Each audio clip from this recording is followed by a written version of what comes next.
Alvorada despertando com você. Alvorada, luz em nosso amanhecer. Começa agora, Alvorada, com Nando Garcia. Começando mais um programa Alvorada aqui na sua Rádio Boa Nova e TV Mundo Maior.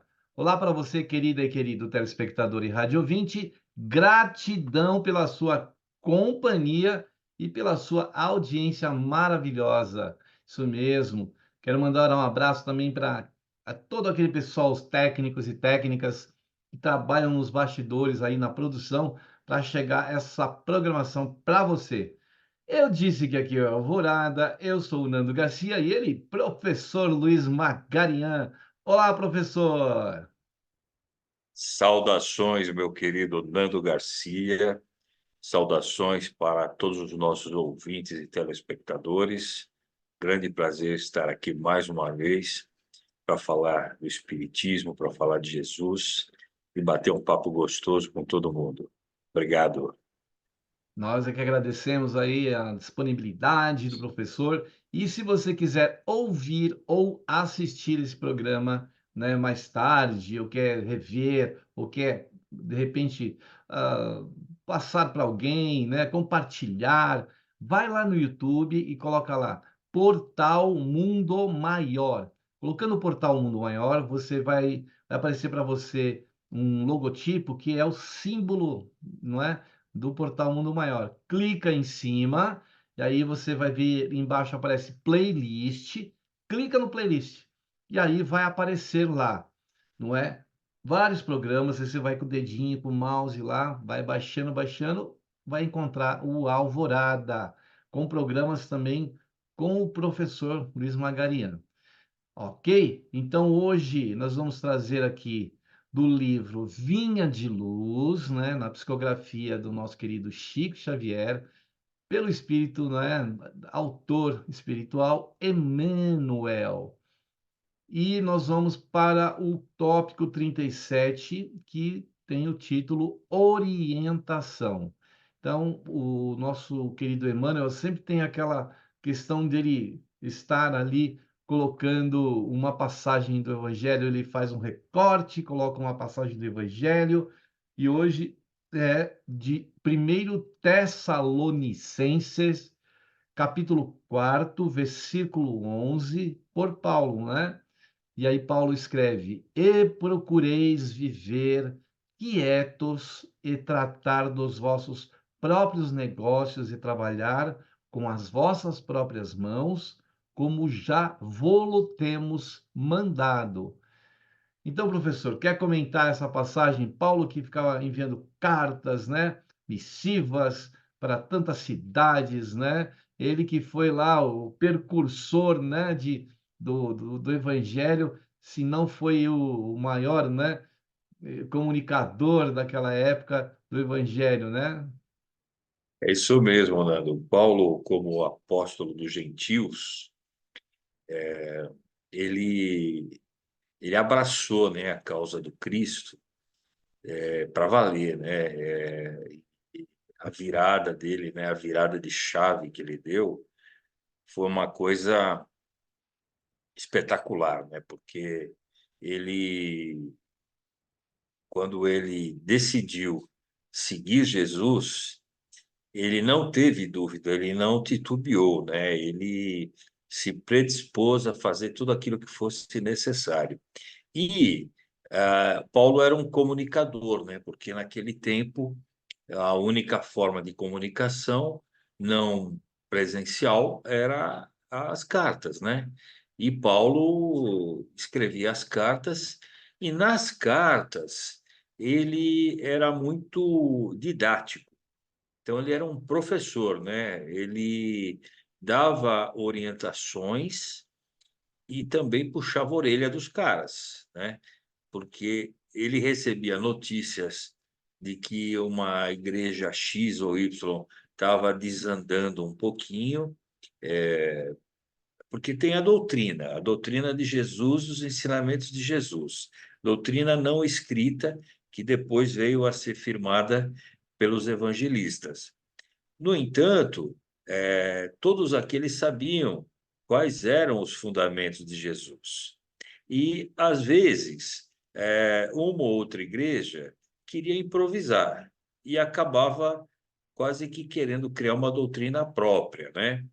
Então, quando ele diz: "E procureis viver quietos e tratar dos vossos próprios negócios e trabalhar com vossas próprias mãos, como já vos temos mandado", quer dizer, primeiro que ele está dizendo: "Olha, eu já te disse isso em outra oportunidade, estou reiterando", né? Mas esse "procureis viver quietos e tratar dos vossos próprios negócios e trabalhar com vossas próprias mãos" é uma frase grande para dizer para os caras: "Olha, cuida da sua vida, faz a sua obrigação, né, cumpre o seu dever", né. Eu lembro que, o Chico, questionado por alguém, uma pergunta que eu não lembro qual foi a pergunta, mas eu lembro qual foi a resposta, né, que era mais ou menos o seguinte: "Levanta e segue em frente, faz a tua parte, cumpre o teu dever, fica em paz com a tua consciência, o resto entrega a Jesus". Quer dizer, fica quieto, resolve os seus negócios, trabalha com as suas mãos, o que deu, deu. O que não deu, entrega para Jesus, de modo que você, confiante de que fez tudo que estava ao seu alcance e cuidou da sua vida, né, não ficou bisbilhotando da vida do vizinho, da vida dos outros, você fez tudo que te incumbia e esgotou todas as possibilidades que estavam ao teu alcance.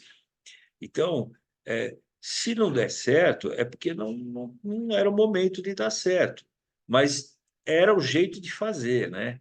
Eu não me esqueço nunca disso que eu ouvi, devo ter ouvido inclusive esse comentário na própria Rádio Boa Nova, não me lembro por quem, mas isso me gravou, tanto que eu decorei, né, essa ideia de, faz a tua parte, cumpre o teu dever e fique em paz com a tua consciência, porque você fica em paz com a tua consciência, porque você fez a tua parte, você cumpriu o teu dever. Se ainda não foi suficiente para solucionar o problema da casa, da família, do trabalho ou do planeta, não tem problema, mas o importante é que você, naquilo que estava ao teu alcance, você, fez tudo e ficou em paz com a tua consciência. E daí o resto, que está fora do teu alcance, que teu braço não alcança, entrega a Jesus, porque está fora do teu poder, precisa de um poder maior, né. Então eu acho que Paulo, ele queria dar essas dicas para o pessoal, né. Olha, se cada um fizer a sua parte, cumprir o seu dever, juntando todas as partes de todos, nós vamos ter um mega resultado positivo, né. Então, se toda a humanidade, cada qual fizesse a sua parte, nós não teríamos problema, né. Se cada um de nós andasse corretamente no trânsito, nós não teríamos problema no trânsito, né. Se cada um de nós cumprisse todas as suas obrigações, seus deveres, nós não teríamos processos na justiça, nem delegacia de polícia, nem advogado, eu estaria desempregado já, né, nem advogado, enfim, o mundo seria o que a gente pretende com, se possível, já no mundo de regeneração, né. Não sei se a gente vai estar lá, né, Nando, porque nós já estamos ficando velhinho, então, mas quem sabe a gente vai estar enxergando do outro plano, né. Então eu penso que Paulo, como um professor nato e uma cultura, uma das maiores culturas daquela época, ele tinha um jeito sutil que, aliás, eu não sei se você concorda, viu, Nando, mas, o estilo de Emmanuel lembra muito o estilo de Paulo, que o Emmanuel é muito didático, né, ele é muito, ele realmente é um pedagogo, né, e tanto que diziam que, na presente reencarnação, Emmanuel seria uma pessoa dedicada ao ramo da educação. Eu tenho uma baita curiosidade, né, de saber como é que está o Emmanuel reencarnado, né? Uma curiosidade de curioso, de xereta, né? Mas é muito interessante, Nando, as nossas lições aqui, e o livro Vinha de Luz é sensacional, né? Maravilhoso, porque é uma lição atrás da outra, né? Seria um livro para ler o resto da vida sem parar, né? É isso, professor, é isso mesmo. É um livro e tem, inclusive, essa coleção, né? Pão Nosso e os outros três, né? Como esse Vinha de Luz. É maravilhosa essa trajetória do Emmanuel através do Chico, e realmente por isso que ele tem ele até, né, envia a história de Paulo né, pelo Chico, então ele tem essa grande afinidade com o Paulo, né? E hoje, assim, depois de Paulo vem também o Emmanuel junto com o Chico fazer o mesmo trabalho praticamente que o Paulo fez, né? De disseminar o bem, o Evangelho de Jesus. Então, realmente estão ligados, né? Esses espíritos, num trabalho de divulgação do Evangelho, né? Então, olha, no texto aqui, o Emmanuel escreve, depois das palavras de Paulo: a cada passo encontramos irmãos ansiosos por orientação nova nos círculos de aprendizado evangélico. Valiosos serviços, programas excelentes de espiritualidade superior experimentam grave dilatação, esperando terminem as súplicas inoportunas e reiteradas daqueles que se descuidam dos compromissos assumidos. Assim, nos pronunciamos diante de quantos se põem ou se propõem a servir a Jesus sinceramente, porque indiscutivelmente as diretrizes cristãs permanecem traçadas de há muito, esperando mãos operosas que as concretizem com firmeza. Exatamente, está tudo pronto, está exemplificado. Jesus deixou os passos, né, as marcas no caminho. E o que o Emmanuel coloca aqui é que a gente precisa, né, se pronunciar diante desses recursos que Jesus deixou, né, e servir a Ele, né, com sinceridade, né, professor? Pois é, Nando, o primeiro parágrafo, né, quando o Emmanuel diz que nós, a cada passo, encontramos irmãos ansiosos por orientação nova nos ciclos de aprendizado evangélico, me faz lembrar que aquele dito valioso, né, que a fé sem obras é morta, porque ela fica transitando no campo teórico, no campo filosófico, mas ela não se transforma em ferramenta. Então, se nós não tivermos a capacidade e a habilidade de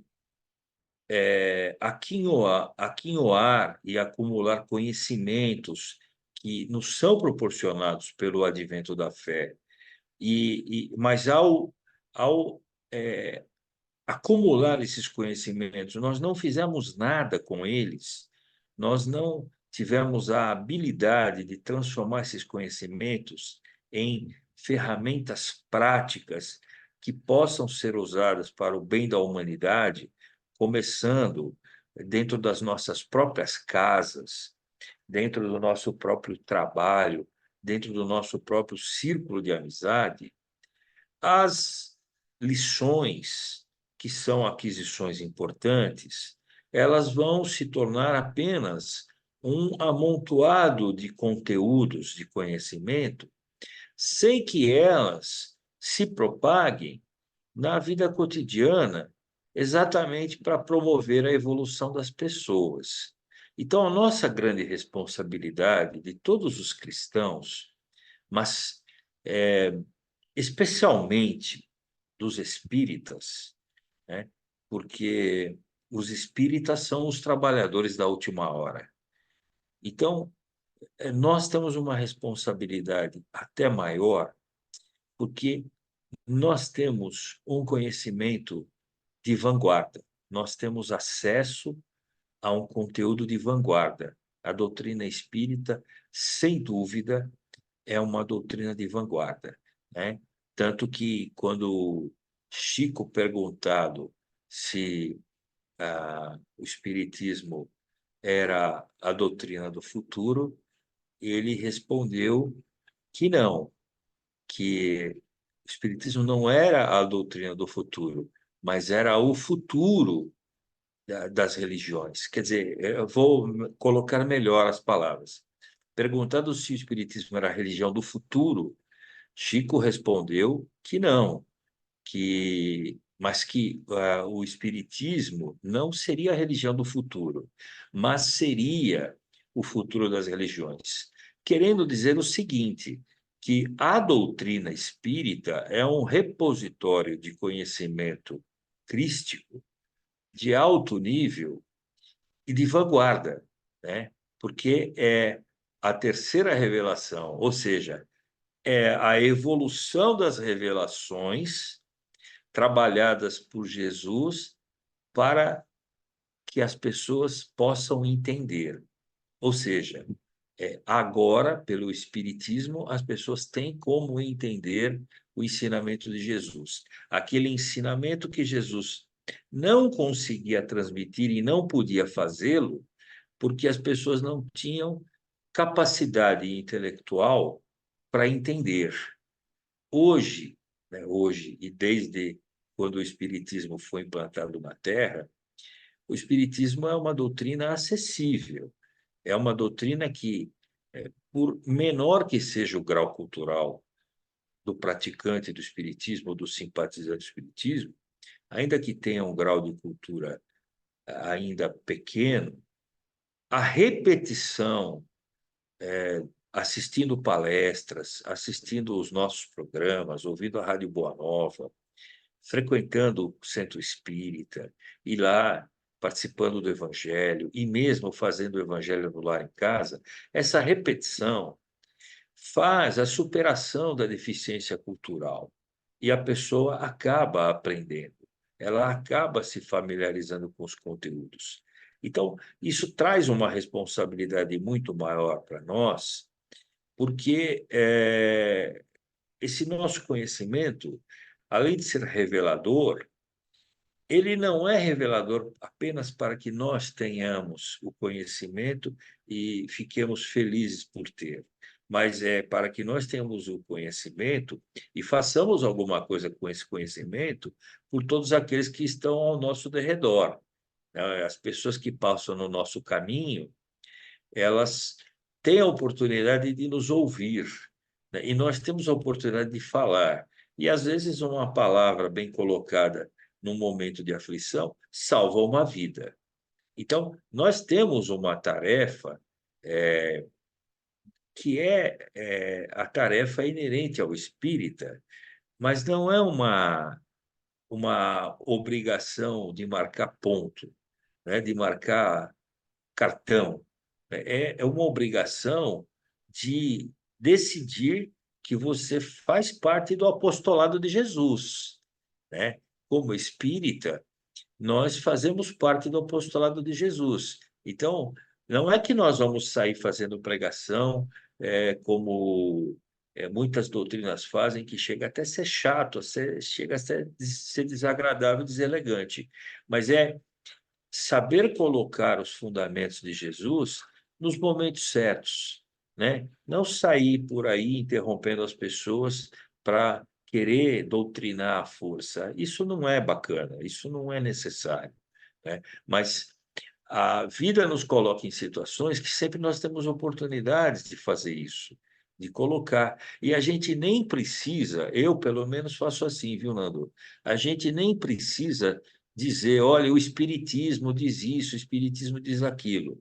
Você mesmo tem a propriedade de dizer o que o Espiritismo diz sem ter que rotular, porque o rótulo às vezes é prejudicial pela própria ignorância das pessoas ignorarem o assunto, né? E o que importa não é o rótulo, o que importa é a mensagem. E a mensagem é que vai produzir efeito nas mentes e nos corações. Só para concluir esse comentário, Nando, no segundo parágrafo, o Emmanuel chama a atenção da gente, porque dotados de um conhecimento especial, que é a terceira revelação, pelo cristianismo redivivo, que é o nosso espiritismo, dotados disso, nós não teríamos razões para reclamar tanto da vida, para ficar se lamentando. Porque se nós acreditamos que estamos num mundo de evolução e que a vida eterna é um estágio sem fim de evolução, e nós evoluímos todos os dias e a cada vida. Então, se a gente compreende que o processo da vida eterna é um processo evolutivo, e isso é notório porque a gente vê que nós mesmos mudamos, todos nós somos uma metamorfose ambulante, bem dizia o Raul Seixas. Então, quando nós percebemos isso, é inegável que nós estamos diante da lei de progresso. A lei de progresso, portanto, ela vai nos colocar diante de resultados, resultados de êxito, resultados de sucesso, resultados de prosperidade, resultados de evolução. Porém, a gente, quando chega nessa parte do estudo, a gente dá uma amolecida, né? Dá uma amolecida. E a gente deixa de. Não sei se é por, por, por falta da gente querer se aprofundar mais, ou se é por falta de coragem, a gente deixa de perceber, a gente não faz a conexão de que a lei de evolução induz a lei de progresso, que induz ainda mais a evolução.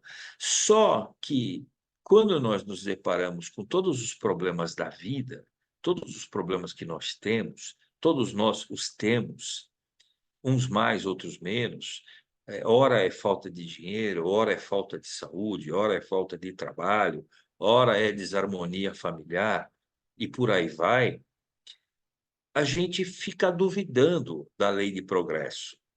Porque como eu posso estar diante da lei de progresso, progredindo e corroborando a evolução da vida eterna, se eu estou doente, se tenho uma doença que talvez me leve à desencarnação, né? Mas nesse momento é crucial que a gente faça um aprofundamento filosófico espírita para entender que exatamente a lei de progresso, a lei de evolução, é a lei que nos coloca diante das experiências.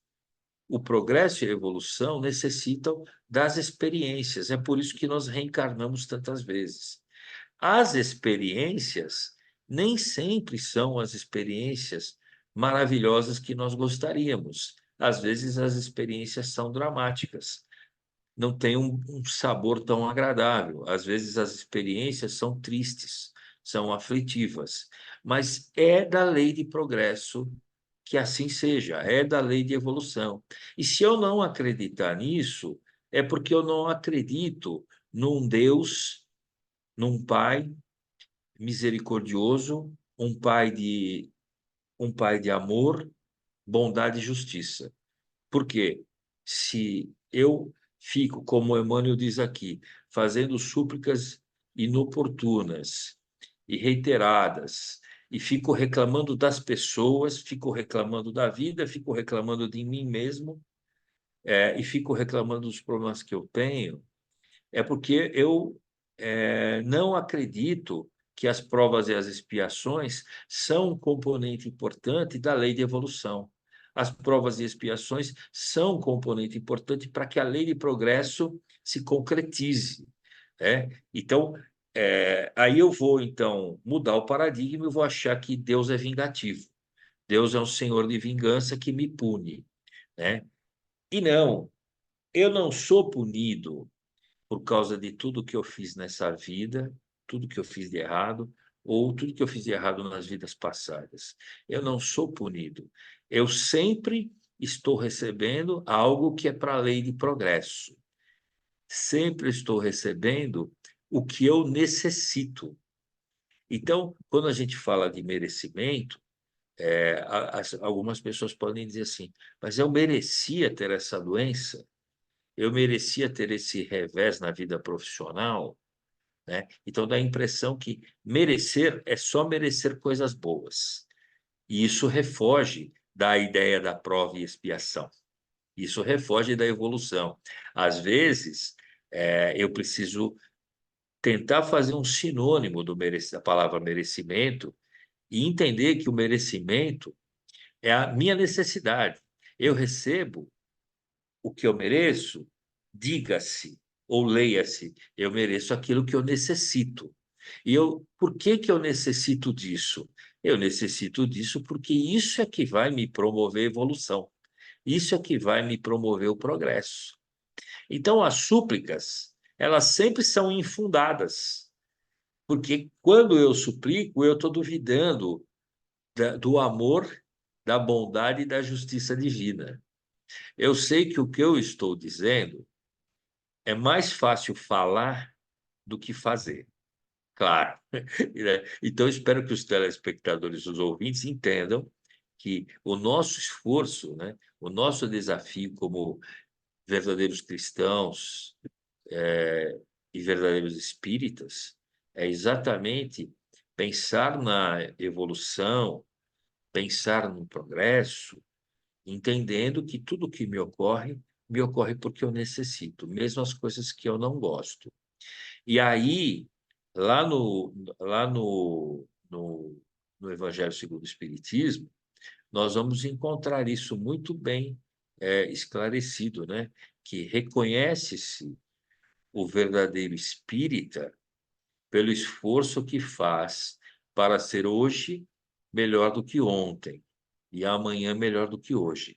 Ou seja, apesar das dificuldades da vida, eu ainda tenho que continuar lutando para ser hoje melhor do que ontem e amanhã melhor do que hoje. De fato, eu concordo com os nossos ouvintes que agora estão pensando nisso. Não é fácil ser espírita, é difícil, mas foi muito mais difícil para Jesus, né? Jesus, quando nem era cunhada a palavra espírita, quando a palavra espírita nem existia ainda, Jesus já era espírita, né?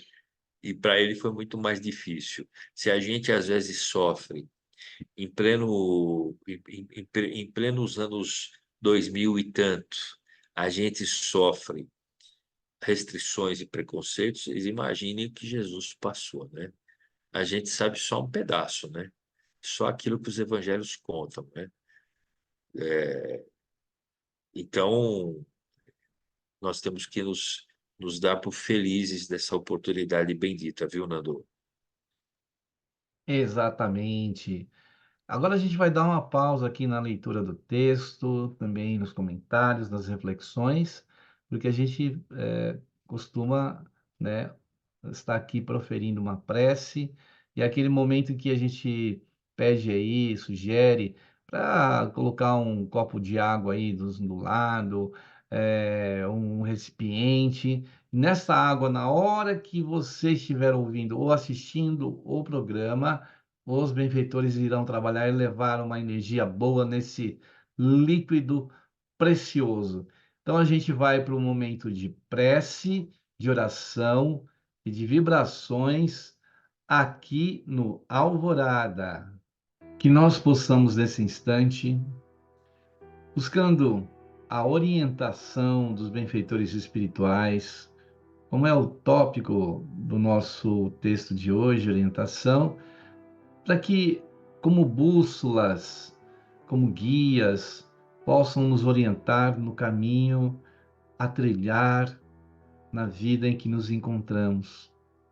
Pedimos aos benfeitores espirituais que possam iluminar os nossos pensamentos, os nossos sentimentos, as nossas emoções, nosso campo mental, nosso campo espiritual, nosso ser integral, para que possamos trilhar caminhos esses como este que o Paulo trilhou, nos deixando marcas de ensinamentos nas cartas que enviava, representando Jesus, levando a mensagem do nosso Mestre.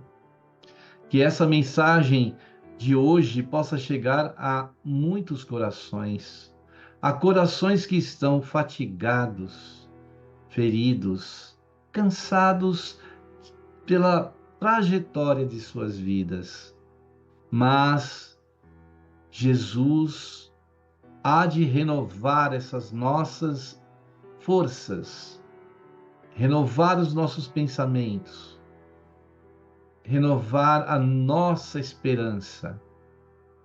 Por isso recorremos, Jesus, a Ti, Mestre querido, para que mais uma vez venha caminhar entre nós, como fizestes em Betânia, Jerusalém e tantos outros caminhos, quando estivestes com os pés no chão, onde hoje nós pisamos. Neste planeta que ainda se encontra em muitos turbilhões, em muitas situações de dor e sofrimento. Por isso o Evangelho Teu, Senhor, é o nosso consolo. O Teu Evangelho, Jesus, é o nosso direcionamento. É aquele fermento que vai fazer a massa crescer. Jesus, mais uma vez recorremos ao Teu coração misericordioso e cheio de amor, para que transcenda, Senhor, a nossa pequenez e possa esta Tua bênção trazer essas forças tão necessárias que nós aqui ainda precisamos. Pedimos a Tua bênção, Senhor, para todos os seres deste planeta, da Mãe Terra, todos os seres, desde os reinos mineral, vegetal, animal, pré-hominal, hominal e espiritual da Terra. Que a Tua bênção nos alcance, Jesus, não tão somente agora, nessa hora, em que nós também lembramos dos nossos entes queridos, pessoas nossas amadas, que partiram e que deixaram muitas saudades nos nossos corações, mas que possam estar nos Teus braços, acolhidos e direcionados para uma vida melhor, para uma sequência de vida melhor. Amado Mestre Jesus, que a Tua paz nos envolva agora, não tão somente nessa hora, mas por todo sempre.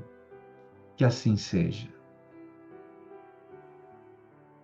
Muito bem, aí depois da prece, da oração e das vibrações, nós, aqui recorremos ao seu coração também para colaborar com o Clube Amigos da Boa Nova. Isso mesmo, Clube Amigos da Boa Nova, que tem a missão de estar aí, com a FEAL, com a Fundação Espírita André Luiz, de divulgar justamente aquilo que nós estávamos falando aqui, o Evangelho de Jesus, o Espiritismo, o bem. Então, entre em contato através do site amigosdaboanova.com.br. Quer falar com alguma pessoa pelo telefone? 0800 12 018 38. E também pelo fixo, o 11 2458 3214. Se você quer fazer uma colaboração assim imediata, assim uma colaboração espontânea, anote o Pix aí, que é uma modalidade de, envio do seu banco para o banco de outra pessoa, de outra instituição ou de uma empresa. Então, o Pix facilita isso. Então, mande para o nosso Pix, que é o 11 97 261 0272. Então, faça parte do Clube Amigos da Boa Nova e se torne sócio ou sócia para colaborar com a mensagem do bem. Muito bem, falando em bem, professor, eu quero ler mais um parágrafo para seus comentários, quando o Emmanuel diz assim: procure cada discípulo manter o quinhão de paz relativa que o Mestre lhe conferiu. Cuide cada qual dos negócios que lhe dizem respeito e trabalhe com as mãos com que nasceu na conquista de expressões superiores da vida e construirá elevada residência espiritual para si mesmo. Não é, professora? É essa casa do amanhã. É isso mesmo, Nando. É aquilo que eu vinha dizendo, né? Antes de fazermos a oração, quando Paulo, ele conclama, né? Aquelas pessoas que iam receber essa carta, né? Ele conclama no coletivo, mas se dirigindo ao coração individual. Quando ele fala, procure cada discípulo manter o quinhão de paz relativa que o mestre lhe conferiu, ele está pedindo que as pessoas lembrem que em Jesus elas encontraram um tipo de paz, mas não é a paz da terra, é a paz da vida espiritual, é a paz da pátria da verdade, porque a paz de Jesus é a paz que eu penso que vou me encontrar com essa paz quando eu estiver no plano espiritual, de acordo com aquilo que eu fiz enquanto no plano físico. Então, quando Jesus ele disse a Pilatos: meu reino não é desse mundo, se assim fosse, meus exércitos aqui estariam. Então, ele estava dizendo que ele não trouxe a paz, ele trouxe o manual da paz. É diferente, né? Porque ele viveu dias conturbados, né? E ele conseguiu convencer Pilatos a não condená-lo. Mas a pressão dos judeus foi muito forte, foi muito grande. E essa pressão colocou o Pilatos numa situação temerosa, porque Pilatos temia, né, que, que, que o César duvidasse da fidelidade dele, porque os judeus iriam fazer chegar aos ouvidos de César a ideia de que Jesus queria derrubar o rei, né? Mas Jesus foi muito claro: meu reino não é desse mundo. Então Pilatos, insistindo, procurando uma maneira de condenar Jesus, ele diz: mas então és rei? E Jesus retruca: isso é você quem diz. Jesus não se declara rei, porque ele sabia que era uma armadilha da semântica, né? Então, quando Jesus, para nós, tirando essa questão daquele momento, né, que a gente observa nas leituras, vê nos filmes e tal, quando Jesus diz: meu reino não é desse mundo, ele está nos ensinando que a paz também não é desse mundo, né? E que a paz que ele veio trazer é o manual da paz, porque ele não nos deixou em paz quando ele desencarnou.